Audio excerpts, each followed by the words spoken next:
Good morning दोस्तों, आप सभी को एक बार पुनः स्वागत है आपके अपने इस प्यारे से YouTube channel SLD educational academy पर। चलिए दोस्तों, आज हम लोग शुरू करते हैं जो आपका VAC paper global citizenship education and education sustainable development, ये पेपर है आपका। और आप लोगों को बता दें कि इससे पहले जो हम लोग देख रहे थे वो भी आपका VAC पेपर है, लेकिन आपको जो है वो VAC पेपर के अंतर्गत 4 सब्जेक्ट में से आपको कोई 2 सब्जेक्ट रखना था। ठीक है, आप understanding India, health and wellness, या फिर आप ग्लोबल सिटीजनशिप एजुकेशन, या फिर एक और पेपर जो है आपका वो पेपर, ये चारों पेपर में से आपको कोई 2 पेपर सेलेक्ट करना था। ठीक है, आप अगर हेल्थ एंड वेलनेस को पढ़ रहे हैं तो आपको उसके साथ अंडरस्टैंडिंग इंडिया को पढ़ना पड़ेगा, यानी कि जो है आपका VAC पेपर के अंतर्गत टोटल 2 सब्जेक्ट था और 2 सब्जेक्ट जो है आपको 4 सब्जेक्ट में से कोई 2 सब्जेक्ट को सेलेक्ट करना था। तो अगर आप लोगों का ग्लोबल सिटीजनशिप एजुकेशन है तो आप लोग कंटिन्यू हमारे साथ बने रहें, और अगर अभी तक चैनल को सब्सक्राइब नहीं किए हैं तो एक बार ज़रूर से कर लीजिएगा। और अगर आपका अंडरस्टैंडिंग इंडिया या फिर आपका हेल्थ एंड वेलनेस है तो उसको ज़रूर जाके देख लीजिएगा, वहाँ प्रॉपर तरीके से आपका जो है वो क्लास कराया गया है, और साथ ही साथ जो है वो आपका मोस्ट इम्पॉर्टेंट क्वेश्चंस के साथ आपका PYQ को भी हम कवर कराए हैं। तो उस वीडियो को ज़रूर जाके देखिए। देखिए दोस्तों, ये जो आपका है वो है आपका ग्लोबल सिटीजनशिप।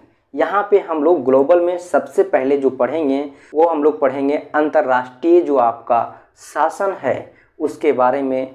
फिर हम लोग देखेंगे कि उस शासन के बारे में आपका सतत जो विकास होता है वो किस प्रकार से होता है, यानी कि सस्टेनेबल डेवलपमेंट, इस सभी चीज़ों के बारे में हम लोग जानेंगे। जो एक देश से दूसरे देश के बीच जो रिलेशन होता है वो किस तरह से होता है, तो इन सभी चीज़ों के बारे में इस वीडियो के अंदर देखेंगे। तो आप लोग हमारे साथ कंटिन्यू बने रहें।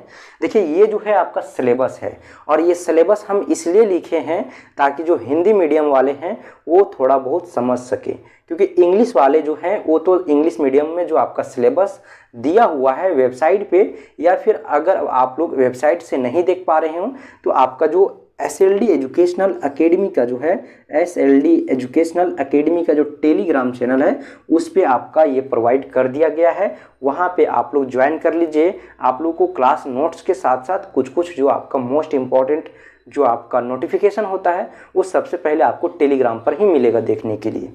तो वहाँ पे आप लोग जो है ज्वाइन कर लीजिएगा। ये आपका सिलेबस का PDF भी वहीं पे मिल जाएगा, है ना।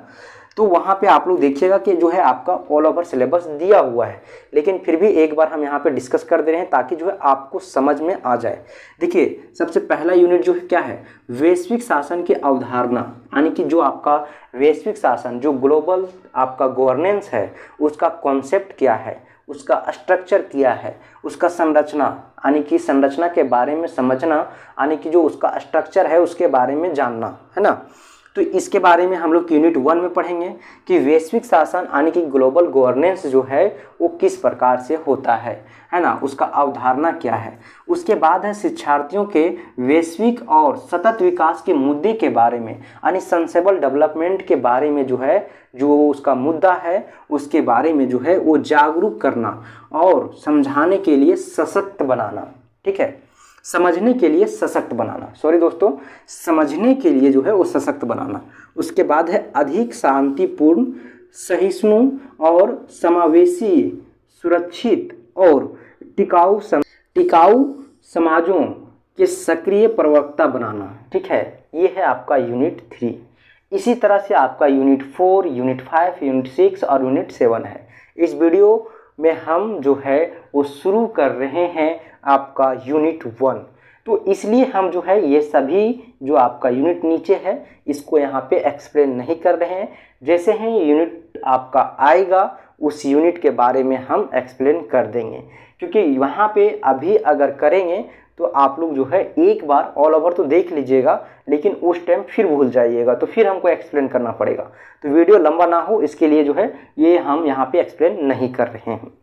देखिए, अब हम शुरू करते हैं। जो आपका पहला यूनिट है आपका वैश्विक शासन की अवधारणा, है ना, इसको, और इसमें भी जो है आपका 2 टॉपिक्स है, इसको हम लोग 2 पार्ट में देखेंगे, है ना। आपको बता दें दोस्तों कि आपका जो एग्ज़ाम होगा वो आपका एग्जाम का पैटर्न क्या होगा। इंटरनल तो इसमें होगा ही नहीं, सबसे पहली बात। आपका एक्सटर्नल भी होगा तो वो आपका 50 नंबर का है। पासिंग नंबर लाना है तो आपको कितना लाना है, पासिंग नंबर आपको 20 लाना है। ठीक, आपका जो दूसरा पेपर है आपका वीएसी का, सेम वैसा ही ये पेपर होगा। उसके बाद आपको बता दें दोस्तों कि आपका जो क्वेश्चन टाइप होगा उसमें आपका जो है ग्रुप ए रहेगा। ठीक है, ग्रुप ए, उसमें आपको जो है 5 नंबर का क्वेश्चन पूछा जाएगा और 5 नंबर का एक क्वेश्चन रहेगा, उसमें आपका A B C D E करके आपका 5 रहेगा और प्रत्येक क्वेश्चन 1 नंबर का रहेगा। उसके बाद आपका जो है वो दूसरा रहेगा आपका 40 नंबर का, ठीक है, सॉरी 45 नंबर का जो है वो ग्रुप बी रहेगा, जहाँ पे आपका लॉन्ग क्वेश्चंस पूछा जाएगा। ठीक है, आपको वहाँ पे जो है वो 15 नंबर का एक क्वेश्चन रहेगा, 15 × 3, ठीक है, 45 नंबर का आपका एक क्वेश्चन, 3 क्वेश्चंस को अटेम्प्ट करना रहेगा। आपको वहाँ पे 6 क्वेश्चंस दिया रहेगा, 6 में आपको 3 अटेम्प्ट करना रहेगा। तो इस प्रकार से आपका ये पैटर्न रहेगा, तो आप लोग देख लीजिएगा, है ना। और आप लोग जो है वो नोट्स बनाने का कोशिश कीजिएगा। सबसे पहले अभी जो है वो क्या करना है कि आपको एक कॉपी और एक पेन अपने पास ले लेना है, क्योंकि जब यहाँ से हम लिखाएंगे तो आपको लिखना पड़ेगा। देखिए, ये तो डिजिटल बोर्ड नहीं है दोस्तों, यहाँ पे हम जो है वो ऐसा नहीं है कि यहाँ पे जो है स्क्रॉल करते जाएंगे आपको दिखा देंगे हो जाएगा। यहाँ पे लिखना पड़ेगा और लिखने में जो है आपका वीडियो का जो ड्यूरेशन है वो लंबा चला जाएगा, जिसके बाद जो है आप लोगों को देखने में क्लास बोरिंग हो जाएगा। तो इससे अच्छा है कि हम यहाँ से बोलेंगे और आप वहाँ पे जो है वो नोट कर लीजिएगा, तो आपको जो है आसान हो जाएगा और कम समय में ज़्यादा कुछ कवर हो जाएगा। देखिए, सबसे पहले हम लोग क्या करेंगे, वैश्विक शासन जो है उसका अवधारणा के बारे में जानेंगे। यहाँ पे है आपका 2 पार्ट, है ना, एक है आपका अवधारणा और दूसरा है संरचना के बारे में समझना। तो सबसे पहले हम लोग अवधारणा के बारे में जानते हैं कि अवधारणा क्या है।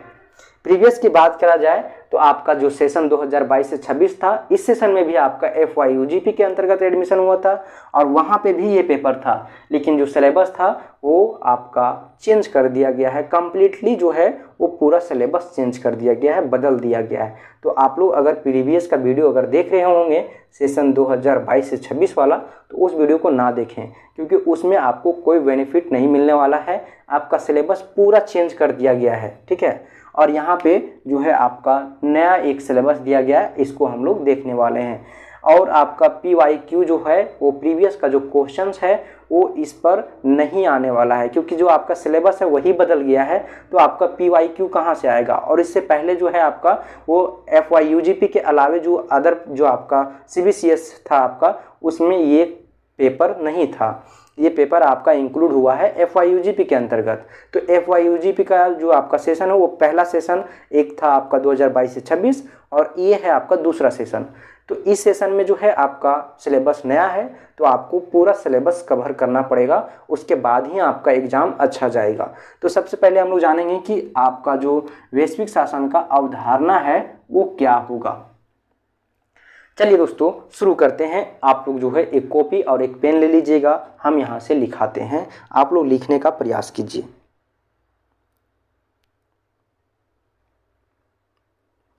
लिखिएगा ऊपर में आप लोग इस तरह से, है ना। आप लोग जो है यहाँ पे जो है ये चीज़ जो है ना, इसको यहाँ पे लिखना है हम लोग को कि वैश्विक शासन की अवधारणा, और उसके बाद इसको यहाँ पे इस तरह से जो है वो एक हेडलाइन बना लेना है आप लोग को, वैश्विक शासन की अवधारणा। उसके बाद वैश्विक शासन की जो अवधारणा है उसको लिखिए। वैश्विक शासन की अवधारणा एक राजनीतिक और सामाजिक सिद्धांत है। वैश्विक शासन की अवधारणा एक राजनीतिक और सामाजिक सिद्धांत है जो विश्व के सभी क्षेत्रों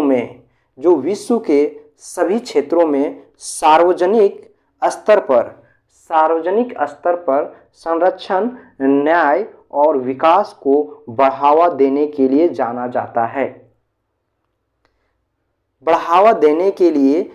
जाता है। जनता और सरकार के सहयोग की आवश्यकता को प्रमुखता देता है। ठीक है, क्या देता है, देखिए फिर से हम आप लोगों के लिए रिपीट कर दे रहे हैं, आप लोग एक बार पुनः मिला लीजिए। वैश्विक शासन की अवधारणा एक राजनीतिक और सामाजिक सिद्धांत है जो विश्व के सभी क्षेत्रों में, यानी कि लगभग सभी क्षेत्र में जो है वो आपका क्या देता है, तो आपका जो है सभी क्षेत्र में जो है वो आपका सार्वभौमिक स्तर पर संरक्षण देता है, न्याय देता है और विकास को बढ़ावा देने के लिए जनता को और सरकार को सहयोग की आवश्यकता को प्रमुखता देता है। इसका मकसद जो है, आगे लिखिएगा, इसका मकसद जो है वो है आपका विश्व स्तर पर समृद्धि करना। ठीक है, इसका जो मकसद है विश्व समृद्धि या फिर सामाजिक न्याय और विश्वव्यापी शांति को साधना है। ठीक है, यानी कि आपका जो इसका मुख्य उद्देश्य है वो है आपका विश्व समृद्धि करना, दूसरा आपका होगा सामाजिक न्याय करना और तीसरा जो है विश्वव्यापी शांति को साधना। ठीक, इस प्रकार से आपका जो है विश्वव्यापी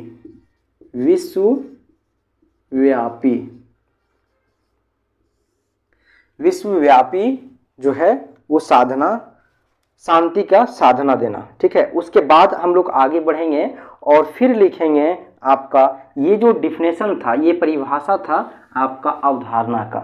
उसके बाद हम लोग आगे बढ़ेंगे तो जो है वो लिखेंगे वैश्विक शासन का अवधारणा लिख लिए। ठीक है, उसके बाद लिखेंगे वैश्विक शासन की अवधारणा की प्रमुख विशेषताएं।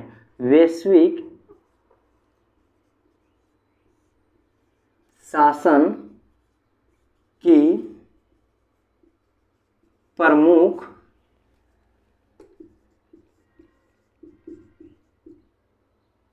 विशेषताएं।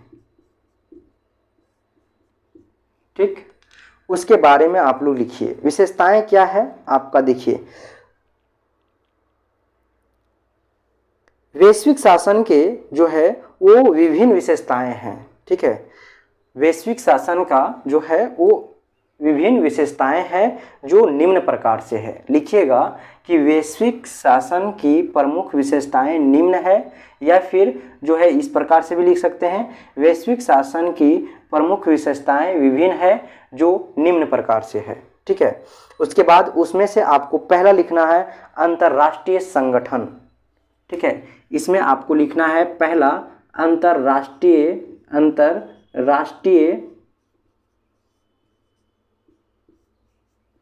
संगठन। आप लोग को हम पहले ही बताए थे दोस्तों कि इस सब्जेक्ट के अंदर आपका सबसे पहले जो हम लोग देखेंगे वो हम लोग देखेंगे इंटरनेशनल, यानी कि जो अंतर्राष्ट्रीय लेवल से जो होता है, देश विदेश से जो आपका जो भी आपका शासन है, गवर्नेंस है, सस्टेनेबल डेवलपमेंट है यानी सतत विकास, इसके बारे में। तो यहाँ पे देख सकते हैं पहला जो पॉइंट होगा वो होगा अंतर्राष्ट्रीय संगठन। अंतर्राष्ट्रीय संगठन क्या है इसके बारे में लिखिए। इसमें संयुक्त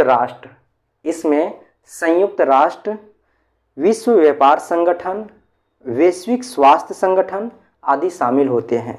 आपका अंतर्राष्ट्रीय संगठन के अंतर्गत जो है वो संयुक्त राष्ट्र, ठीक है, उसके बाद विश्व व्यापार संगठन, वैश्विक स्वास्थ्य संगठन आदि शामिल होते हैं जो विश्व स्तर पर नियम और मानकों को स्थापित करते हैं, जो आपका ग्लोबल लेवल पे जो है आपका ग्लोबल गवर्नेंस का जो नियम कानून है उसको बनाते हैं। उसके बाद हम लोग देखेंगे अंतर्राष्ट्रीय नीतियां और समझौते। ठीक है, दूसरा पॉइंट जो है वो है आपका अंतर्राष्ट्रीय नीतियां। ठीक है, दूसरा जो है वो क्या है, अंतर्राष्ट्रीय नीतियां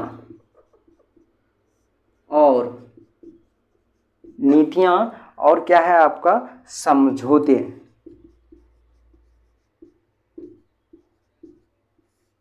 इसके बारे में आप लोग लिखिए। इसमें विभिन्न देशों के बीच जो है वो निर्धारित नीतियों और समझौतों की जो है एक मान्यता होती है। ठीक है, जो साझा हितों को सुनिश्चित करने में जो है वो सहयोग करता है। साझा हितों को जो है वो सहयोग करता है। उसके बाद है आपका जो थर्ड पॉइंट है वो है आपका ग्लोबल शिक्षा और संचार। ठीक है, ग्लोबल शिक्षा और संचार, ग्लोबल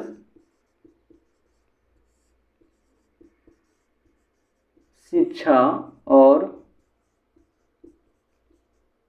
संचार।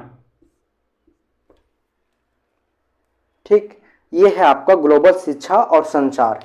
तो इसमें आपको लिखना है ग्लोबल शिक्षा और संचार के माध्यम से विश्वव्यापी ज्ञान और संवाद को बढ़ावा दिया जाता है।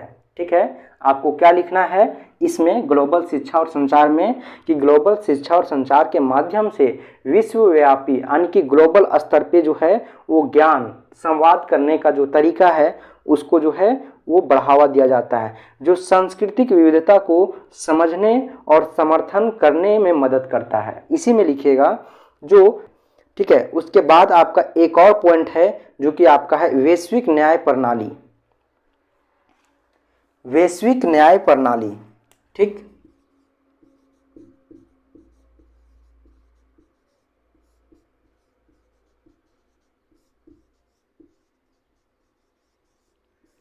इस प्रणाली के अंतर्गत क्या होता है आप लोग देख सकते हैं।